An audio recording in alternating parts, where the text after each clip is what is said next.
ప్రభువైన యేసుక్రీస్తు నామంలో అందరికీ హృదయపూర్వక వందనములండి. లేవీయ కాండము 12వ అధ్యాయము. మరియు యెహోవా మోషేకు ఇలాగు సెలవిచ్చెను, నీవు ఇశ్రాయేలీయులతో ఇట్లనుము, ఒక స్త్రీ గర్భవతి అయి మగపిల్లను కనిన ఎడల ఆమె 7 దినములు పురిటాలై ఉండవలెను. ఆమె తాను ముట్టుదై కడగా నుండు దినముల లెక్కను బట్టి పురిటాలై ఉండవలెను. 8వ దినమున బిడ్డకు సున్నతి చేయింపవలెను. ఆమె తన రక్తశుద్ధి కొరకు 33 దినములుండి తన రక్తశుద్ధి దినములు సంపూర్ణ మగు వరకు ఆమె పరిశుద్ధమైన దేనినైనను ముట్టకూడదు, పరిశుద్ధ స్థలములో ప్రవేశింపకూడదు. ఆమె ఆడుపిల్లను కన్న ఎడల ఆమె తాను కడగా ఉండునప్పటి వలె 2 వారములు పురిటాలై ఉండవలెను. ఆమె తన రక్తశుద్ధి కొరకు 66 దినములు కడగా ఉండవలెను. కుమారుని కొరకే గాని కుమార్తె కొరకే గాని ఆమె శుద్ధి దినములు సంపూర్తి అయిన తరువాత ఆమె దహన బలిగా ఒక ఏడాది గొర్రెపిల్లను, పాప పరిహారార్థ బలిగా ఒక పావురపు పిల్లనైనను తెల్ల గువ్వనైనను ప్రత్యక్షపు గుడారం యొక్క ద్వారమునకు యాజకుని యొద్దకు తీసుకొని రావలెను. అతడు యెహోవా సన్నిధిని దాన్ని అర్పించి ఆమె నిమిత్తము ప్రాయశ్చిత్తము చేయగా ఆమె రక్తస్రావ విషయమై ఆమె పవిత్రపరచబడును. ఇది మగపిల్లను గాని ఆడుపిల్లను గాని కన్న స్త్రీని గూర్చిన విధి. ఆమె గొర్రెపిల్లను తేజాలని ఎడల ఆమె 2 తెల్ల గువ్వలనైనను 2 పావురపు పిల్లలనైనను దహన బలిగా ఒకదానిని, పాప పరిహారార్థ బలిగా ఒకదానిని తీసుకొని రావలెను. యాజకుడు ఆమె నిమిత్తము ప్రాయశ్చిత్తము చేయగా ఆమెకు పవిత్రత కలుగును. లేవీయ కాండము 13వ అధ్యాయము.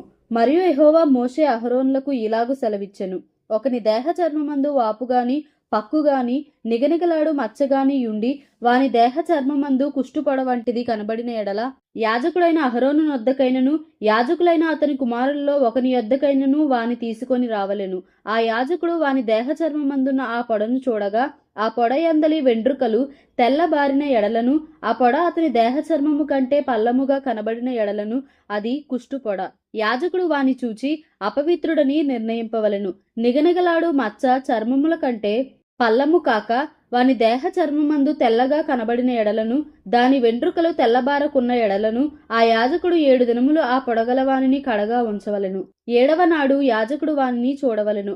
ఆ పొడ చర్మమందు వ్యాపింపక అట్లే ఉండిన ఎడల యాజకుడు మరి 7 దినములు వాని కడగా ఉంచవలెను. 7వ నాడు యాజకుడు 2వసారి వాని చూడవలెను. అప్పుడు ఆ పొడ చర్మమందు వ్యాపింపక అదే తీరున ఉండిన ఎడల యాజకుడు వానిని పవిత్రుడని నిర్ణయింపవలెను.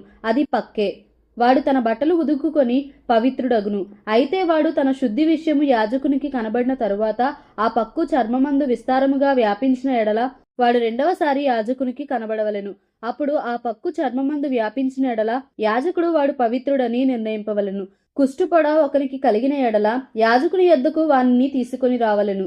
యాజకుడు వాని చూడగా తెల్లని వాపు చర్మమందు కనబడిన ఎడలను, అది వెంట్రుకలను తెల్లబారిన ఎడలను, వాపులో పచ్చి మాంసము కనబడిన ఎడలను అది వాని దేహ చర్మమందు పాతదైన కుష్ఠము గనుక యాజకుడు వాడు పవిత్రుడని నిర్ణయింపవలెను. వానిని కడగా ఉంచకూడదు, వాడు అపవిత్రుడు.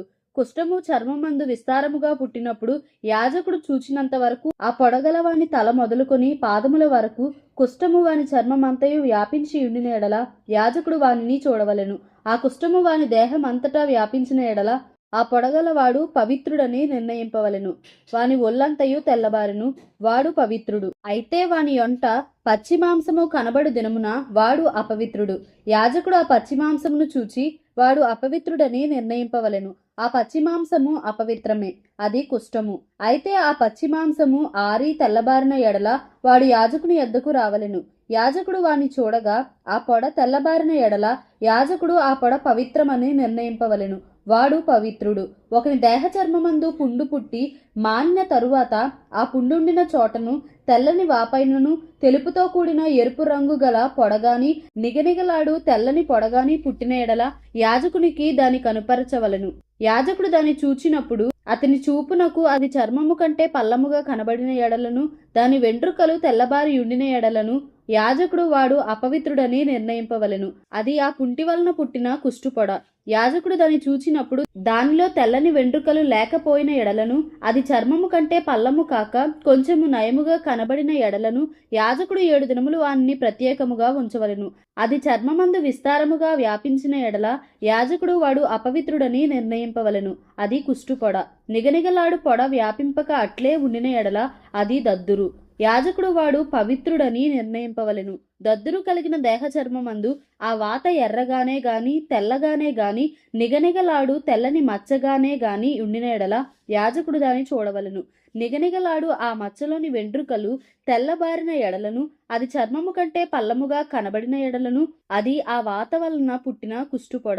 యాజకుడు వాడు అపవిత్రుడని నిర్ణయింపవలెను. అది కుష్టము. యాజకుడు దాని చూచునప్పుడు అది నిగనిగలాడు మచ్చలో తెల్లని వెంట్రుకలు లేకయే గాని చర్మము కంటే పల్లముగా నుండకయే గాని కొంత నయముగా కనబడిన ఎడల యాజకుడు 7 దినములు వానిని కడగా ఉంచవలెను. 7వ నాడు యాజకుడు వాని చూచినప్పుడు అది చర్మమందు విస్తారముగా వ్యాపించిన ఎడల వాడు అపవిత్రుడని నిర్ణయింపవలెను. అది కుష్టమే. అయితే నిగనిగలాడు మచ్చ చర్మమందు వ్యాపింపక ఆ చోటనే యుండి కొంచెము నయముగా కనబడిన ఎడల అది వాతపు వాపే. వాడు పవిత్రుడని యాజకుడు నిర్ణయింపవలెను. అది వాతపు మంటయే.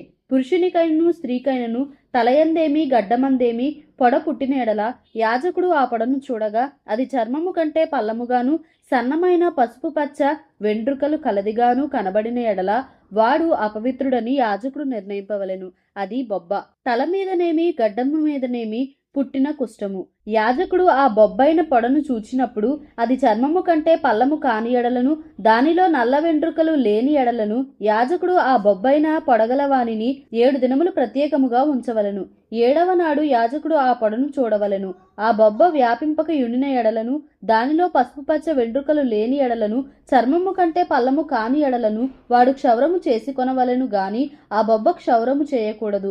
యాజకుడు బొబ్బగల వానిని మరి 7 దినములు ప్రత్యేకముగా ఉంచవలెను.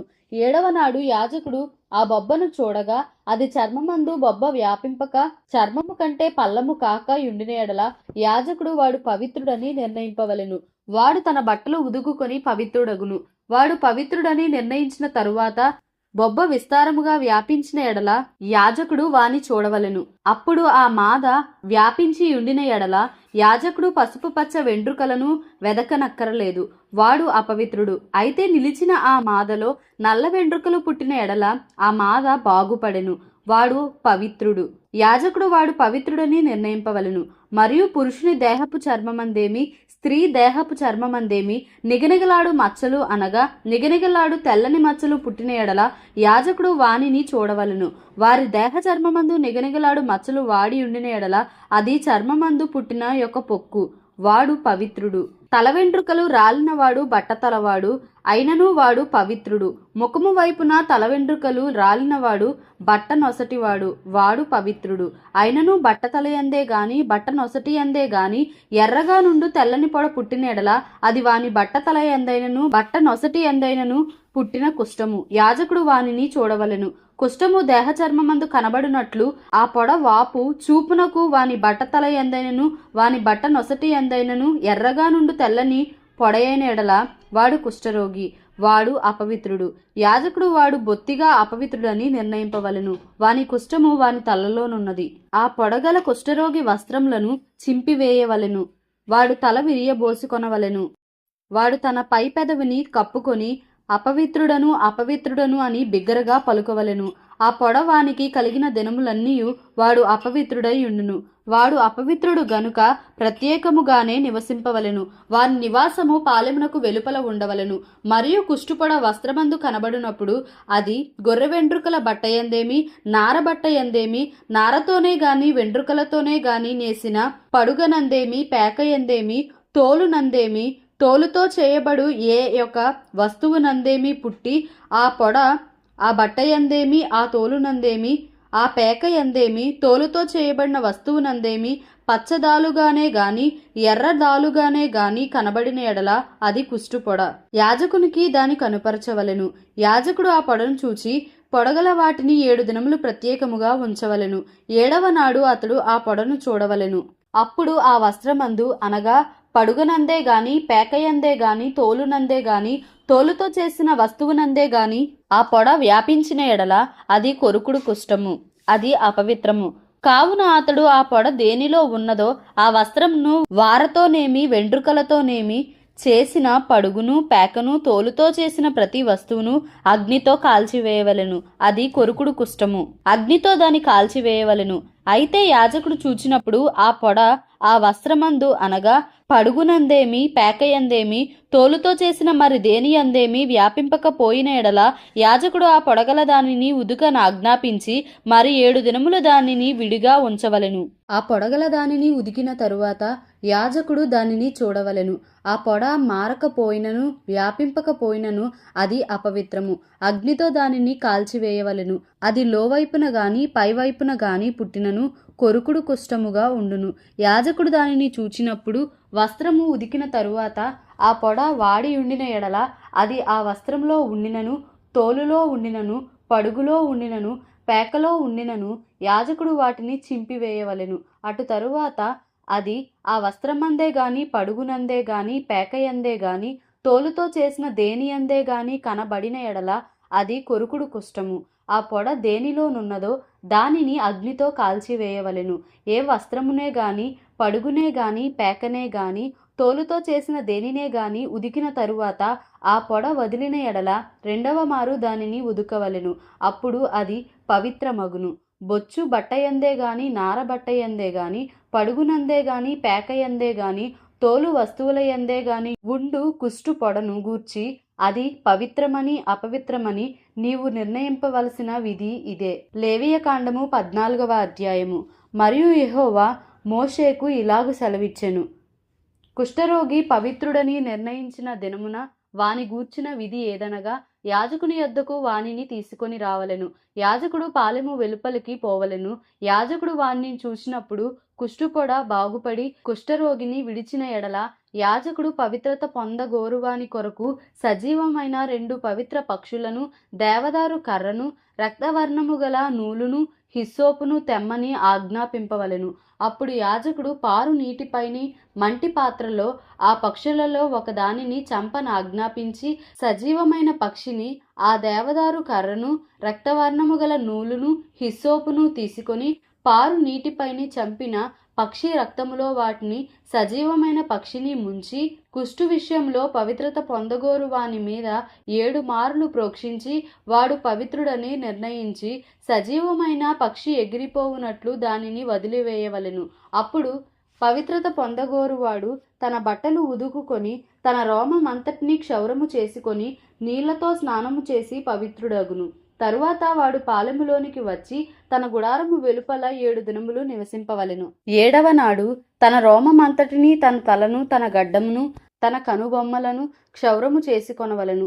తన రోమమంతటిని క్షౌరము చేసుకొని బట్టలు ఉదువుకొని యొడలు నీళ్లతో కడుగుకొని పవిత్రుడగును. 8వ నాడు వాడు నిర్దోషమైన 2 మగ గొర్రెపిల్లలను, నిర్దోషమైన ఏడాది ఆడు గొర్రెపిల్లను నైవేద్యమునకై నూనె కలిసిన 3 10వ వంతుల గోధుమ పిండిని, 1 అర్ధసేరు నూనెను తీసుకొని రావలెను.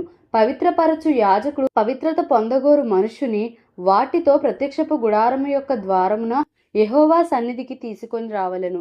అప్పుడు యాజకుడు 1 మగ గొర్రెపిల్లను, అర్ధసేరు నూనెను తీసుకొని అపరాధ పరిహారార్థ బలిగా వాటిని దగ్గరకు తెచ్చి అల్లాడింపబడు అర్పణముగా యెహోవా సన్నిధిని వాటిని అల్లాడింపవలెను. అతడు పాప పరిహారార్థ బలి పశువును, దహన బలి పశువును వధించు పరిశుద్ధ స్థలములో ఆ గొర్రెపిల్లను వధింపవలెను. పాప పరిహారార్థమైన దానివలే అపరాధ పరిహారార్థమైనదియు యాజకుని దగును. అది అతి పరిశుద్ధము. అప్పుడు యాజకుడు అపరాధ పరిహారార్థమైన దాని రక్తములో కొంచెము తీసి పవిత్రత పొందగోరు వాని కుడి చెవి కొన మీదను, వాని కుడి చేతి బొట్టన వ్రేలి మీదను, వాని కుడికాలి బొట్టన వ్రేలి మీదను దానిని చమరవలెను. మరియు యాజకుడు అర్ధసేరు నూనెలో కొంచెము తీసి తన ఎడమ అరచేతిలో పోసికొనవలెను. అప్పుడు యాజకుడు తన ఎడమ అరచేతిలోనున్న నూనెలో తన కుడి చేతి వ్రేలు ముంచి యెహోవా సన్నిధిని 7 మార్లు తన వ్రేలితో ఆ నూనెలో కొంచెము ప్రోక్షింపవలెను. యాజకుడు తన అరచేతిలోనున్న కొదువ నూనెలో కొంచెము తీసుకొని పవిత్రత పొందగోరు వాని కుడి చెవి కొన మీదను, వాని కుడి చేతి బొట్టన వ్రేలి మీదను, వాని కుడికాలి బొట్టన వ్రేలి మీదను ఉన్న అపరాధ పరిహారార్థ బలి పశువు యొక్క రక్తము మీద చమరవలెను. అప్పుడు యాజకుడు తన అరచేతిలోనున్న కొదువ నూనెను పవిత్రత పొందగోరు వాని తల మీద చమరవలెను. అట్లు యాజకుడు యెహోవా సన్నిధి వాని నిమిత్తము ప్రాయశ్చిత్తము చేయవలెను. అప్పుడు యాజకుడు పాప పరిహారార్థ బలి అర్పించి అపవిత్రత పోగొట్టుకుని పవిత్రత పొందగోరు వాని నిమిత్తము ప్రాయశ్చిత్తము చేసిన తరువాత వాడు దహనబలి పశువును వధింపవలెను. యాజకుడు దహనబలి ద్రవ్యమును నైవేద్యమును బలిపీఠము మీద అర్పింపవలెను. అట్లు యాజకుడు వాని నిమిత్తము ప్రాయశ్చిత్తము చేయగా వాడు పవిత్రుడగును. వాడు బీదవాడై పై చెప్పినదంతయు తేజాలని ఎడల తన నిమిత్తము ప్రాయశ్చిత్తము కలుగుటకై వాడు అల్లాడించుటకు అపరాధ పరిహారార్థ బలిగా ఒక గొర్రెపిల్లను నైవేద్యముగా తూములో 10వ వంతు నూనెతో కలిసిన గోధుమ పిండిని, ఒక అర్ధసేరు నూనెను, వారికి దొరకగల 2 తెల్ల గువ్వలనే గాని 2 పావురపు పిల్లలనే గాని, అనగా పాప పరిహారార్థ బలిగా ఒకదానిని, దహన బలిగా ఒకదానిని తీసుకొని రావలెను. వాడు పవిత్రత పొంది 8వ నాడు యెహోవా సన్నిధికి ప్రత్యక్షపు గుడారం యొక్క ద్వారమునకు యాజకుని యొద్దకు వాటిని తీసుకొని రావలెను. యాజకుడు అపరాధ పరిహారార్థ బలియగు గొర్రెపిల్లను అర్ధసేరు నూనెను తీసుకొని అల్లాడించు అర్పణముగా యెహోవా సన్నిధిని వాటిని అల్లాడింపవలెను. అప్పుడతడు అపరాధ పరిహారార్థ బలియగు గొర్రెపిల్లను వధింపవలెను.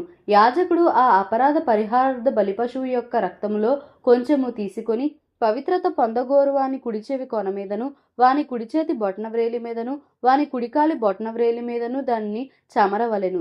మరియు యాజకుడు ఆ నూనెలో కొంచెము తన ఎడమ అరచేతిలో పోసుకొని తన ఎడమ చేతిలోనున్న ఆ నూనెలో కొంచెము తన కుడి వ్రేలితో యెహోవా సన్నిధిని 7 మార్లు ప్రోక్షింపవలెను. మరియు యాజకుడు తన అరచేతిలోనున్న నూనెలో కొంచెము పవిత్రత పొందగోరు వాని కుడిచెవి కొన మీదను, వాని కుడిచేతి బొటనవ్రేలి మీదను, వాని కుడికాలి బొటనవ్రేలి మీదను ఆ అపరాధ పరిహారార్థ బలిపశువు యొక్క రక్తమున్న చోటను వేయవలెను. యాజకుని అరచేతిలోనున్న కొదువ నూనెను అతడు పవిత్రత పొందగోరు వానికి యెహోవా సన్నిధిని ప్రాయశ్చిత్తము కలుగజేయుటకు వాని తల మీద పోయవలెను.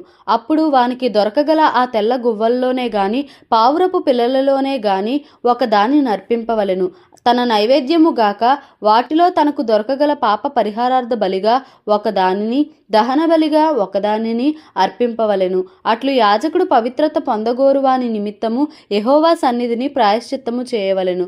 కుష్టుపొడ కలిగిన వాడు పవిత్రత పొంద తగిన వాటిని సంపాదింపలేని ఎడల వాని విషయమైన విధి ఇదే. మరియు యెహోవా మోషే అహరోనులకు ఇలాగు సెలవిచ్చెను, నేను స్వాస్థ్యముగా మీకిచ్చుచున్న దేశమునకు మీరు వచ్చిన తరువాత మీ స్వాస్థ్యమైన దేశములోని ఏ ఇంటనైనను నేను కుష్టుపొడ కలుగజేసిన ఎడల ఆ ఇంటి యజమానుడు యాజకుని యొద్దకు వచ్చి నా ఇంటిలో కుష్టుపొడ వంటిది నాకు కనబడినని అతనికి తెలియచెప్పవలెను.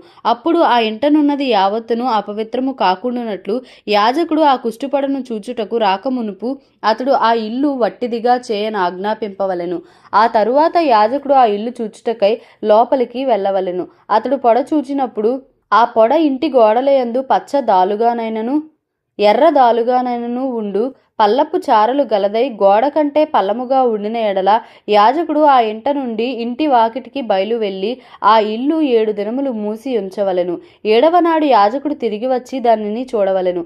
అప్పుడు ఆ పొడ ఇంటి గోడలయందు వ్యాపించినదైన ఎడల యాజకుని సెలవు చొప్పున ఆ పొడగల రాళ్లను ఊడదీసి ఊరి వెలుపలనున్న అపవిత్ర స్థలమున పారవేయవలెను. అప్పుడతడు ఆ ఇంటి లోపలను చుట్టూ గోడలను గీయింపవలెను. వారు గీసిన పెలలను ఊరి వెలుపలనున్న అపవిత్ర స్థలమున పారబోసి వేరు రాళ్లను తీసుకొని ఆ రాళ్లకు ప్రతిగా చేర్పవలెను. అతడు వేరు అడుసును తెప్పించి ఆ ఇంటి గోడకు పూయింపవలెను. అతడు ఆ రాళ్లను ఊడదీయించి ఇల్లు గీయించి దానికి అడుసును పూయించిన తరువాత ఆ పొడ తిరిగి ఆ ఇంట బయలు పడిన ఎడల యాజకుడు వచ్చి దాన్ని చూడవలెను. అప్పుడు ఆ పొడ ఆ ఇంట వ్యాపించిన ఎడల అది ఆ ఇంటిలో కొరుకుడు కుష్టము, అది అపవిత్రము. కాబట్టి అతడు ఆ ఇంటిని దాని రాళ్లను కర్రలను సున్నమంతటినీ పడగొట్టించి ఊరి వెలుపలనున్న అపవిత్ర స్థలమునకు వాటిని మోయించి పారబోయింపవలెను. మరియు ఆ ఇల్లు పాడు విడిచిన దినములన్నీయు దానిలో ప్రవేశించువాడు సాయంకాలము వరకు అపవిత్రుడగును. ఆ ఇంట పండుకొనువాడు తన బట్టలు ఉదుక్కొనవలెను. ఆ ఇంట భోజనము చేయువాడు తన బట్టలు ఉదుక్కొనవలెను. యాజకుడు వచ్చి లోపల ప్రవేశించి చూచినప్పుడు ఆ ఇంటికి అడుసు వేసిన తరువాత ఆ పొడ ఇంటిలో వ్యాపింపకపోయిన ఎడల పొడ బాగుపడెను గనుక ఆ ఇల్లు పవిత్రమని యాజకుడు నిర్ణయింపవలెను. ఆ ఇంటి కొరకు పాప పరిహారార్థ బలి అర్పించుటకు అతడు 2 పక్షులను, దేవదారు కర్రను, రక్తవర్ణపు నూలును, హిస్సోపును తీసుకొని పారు నీటిపైన మంటి పాత్రలో ఆ పక్షులలో ఒకదానిని వధించి ఆ దేవదారు కర్రను, హిస్సోపును, రక్తవర్ణపు నూలును, సజీవమైన పక్షిని తీసుకుని వధింపబడిన పక్షి రక్తములోను పారు నీటిలో వాటిని ముంచి ఆ ఇంటి మీద 7 మార్లు ప్రోక్షింపవలెను. అట్లు ఆ పక్షి రక్తముతోనూ ఆ పారు నీటితోనూ సజీవమైన పక్షితోనూ దేవదారు కర్రతోనూ హిస్సోపుతోనూ రక్తవర్ణపు నూలుతోనూ ఆ ఇంటి విషయంలో పాప పరిహారార్థ బలి అర్పింపవలెను. అప్పుడు సజీవమైన పక్షిని ఊరి వెలుపల నెగర విడువవలెను. అట్లు అతడు ఆ ఇంటికి ప్రాయశ్చిత్తము చేయగా అది పవిత్రమగును. ప్రతి విధమైన కుష్టుపడను గూర్చియు బొబ్బను గూర్చియు వస్త్రకుష్టమును గూర్చియు వస్త్రమునకైనను ఇంటికైనను కలుగు కుష్టమును గూర్చియు వాపును గూర్చియు పక్కును గూర్చియు నిగనిగలాడు మచ్చను గూర్చియు ఒకడు ఎప్పుడు అపవిత్రుడగునో ఎప్పుడు పవిత్రుడగునో తెలియజేయుటకు ఇది కుష్టమును గూర్చిన విధి. దేవుడి పరిశుద్ధ వాక్యమును మన వినికిడిలో దీవించి ఆశీర్వదించునుగాక. Amen. Please like, share and subscribe for more videos.